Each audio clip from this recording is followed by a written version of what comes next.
Bom, minha pergunta é para o senhor presidente e para o deputado Eduardo Bolsonaro. Não sei se caiu a conexão ou voltou.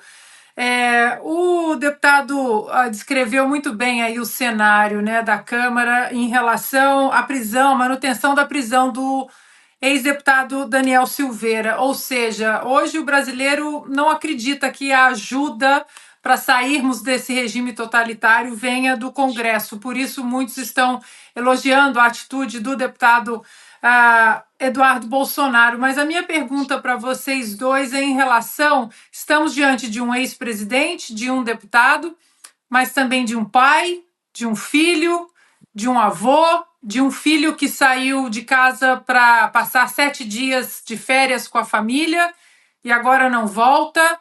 E a gente fica até com um nó na garganta vendo os vídeos de vocês dois, porque haverá uma separação que não tem data, né, para terminar, uma situação muito complicada na família de vocês. Eu gostaria de ouvi-los em relação a isso, porque os vídeos realmente foram muito tocantes. Situação complicada, né? O Brasil hoje, ninguém duvida que o meu pai possa ser preso, mesmo sem ter cometido crime algum, né? A gente faz até chacota, falando em golpe da Disneylândia, mas é algo real, né? Como eu falei aqui, uma pessoa que condena senhorinhas à cadeia e ele está fazendo isso como meio para se criar uma narrativa, para chegar no final e prender o Jair Bolsonaro, uma pessoa dessa com certeza consegue mover o que for necessário para tentar acabar com o movimento espontâneo que é capitaneado pelo Jair Bolsonaro, né? Então, é uma possibilidade real, a gente se segura aí para não se emocionar, mas a vida é assim mesmo, né? Nem sempre a gente consegue conduzir ela da maneira que a gente gostaria, faz parte da vida, faz parte da vida de um homem um sacrifício, né? Agora, podem ficar tranquilos que aqui eu tenho apoio da minha família do lado de cá, né? Da minha esposa Heloísa, as minhas duas crianças, né? A Georgia, de 4 anos, o Jair Henrique, de 1 ano. E isso daí é essencial, né? Eu certamente não estaria tomando essa decisão se não tivesse o apoio da minha família. O presidente quer comentar também? Opa, eu prefiro ele nos Estados Unidos livre do que sendo ameaçado aqui dentro do Brasil. E o que a gente procura fazer? Da minha parte, todo o apoio ele vai ter. Pode continuar aí, se bem que eu não mando mais nele, tem 42, 43 anos de idade, mas ele está fazendo um excelente trabalho e vai continuar fazendo um excelente trabalho por todos nós aqui no Brasil. Agora, isso que aconteceu no dia de hoje é repercussão na mídia no mundo todo. Cada vez mais o mundo vai tomando consciência que o Brasil não vive uma democracia, que tem uma pessoa aqui que, quando se fala em ditadura, esperava sempre que essa ditadura viesse do chefe do executivo. E não vem de um outro poder. Agora, o trabalho dele é excepcional, o Eduardo é uma pessoa humilde, tem um bom relacionamento com várias integrantes do governo Trump e não está querendo perseguir quem quer que seja aqui. Ele quer fazer com que nós tenhamos liberdade aqui no Brasil, porque sem liberdade de expressão não existe democracia. Quando ele falou inverter a questão da prisão, que ele explicou muito bem, a mesma coisa, o Magno Malta tem proposta lá, é duro falar isso aí, mas vai fazer, o Magno Malta já apresentou, acredito que o Congresso leve avante.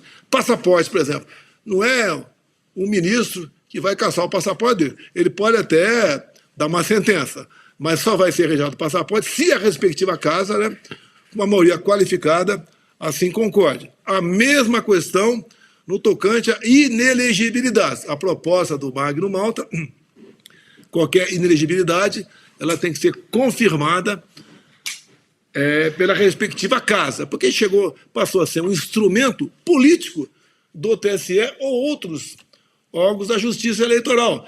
Ele simplesmente, usando a força política, né, tem um nome específico, lawfare, eles acabam tirando do páreo que eles querem tirar. Por exemplo, o ideal para a esquerda é concorrer sem eu do outro lado. Porque comigo, logicamente, vai ser muito mais difícil a esquerda vencer aqui no Brasil. E isso daí, quem vem fazendo muito bem, para o mal, obviamente, como o Eduardo acabou de dizer há pouco, é lá na Venezuela.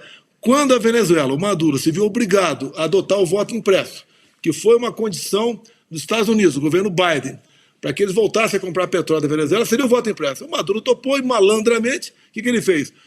Tornou inelegível por 15 anos os seus maiores opositores, que é a Maria Corina e o Capriles.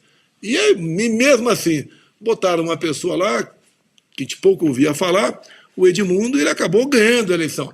E no final da apuração, o Maduro interrompeu tudo e deu o respectivo golpe branco lá. E quando o Lula aqui quis se engraçar, ele falou, ó, eu respeitei a sua justiça eleitoral aí, tu respeite a minha daqui. Eu fui eleito democraticamente. E olha que eu falo tudo. E nada mais aconteceu.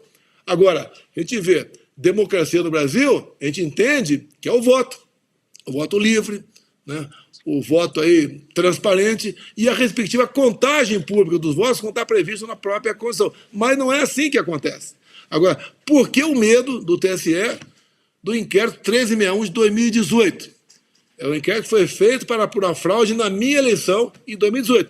Eles queriam, quando viram a denúncia chegar, muito bem feita a denúncia, né? Dava a entender que eu, um miserável, um deputado, baixo clero, sem recurso financeiro, com um partido pequeno, com 7 segundos de televisão, dei golpe, tá? Fraudei as eleições. E viram que realmente algo esquisito aconteceu e resolveram deixar para lá. E esse inquérito, então, no meu entender, é a chave, né? É aquilo que vai desvendar a nossa justiça eleitoral. Eu gostaria muito que o senhor Alexandre de Moraes, tá, suspendesse o sigilo desse inquérito para que a gente pudesse discuti-lo, né? Até, afinal de contas, é bem fácil discuti-lo. São 3 páginas, meia dúzia ali em cada página, que nós aqui possamos, então, entender como são as eleições no meu Brasil.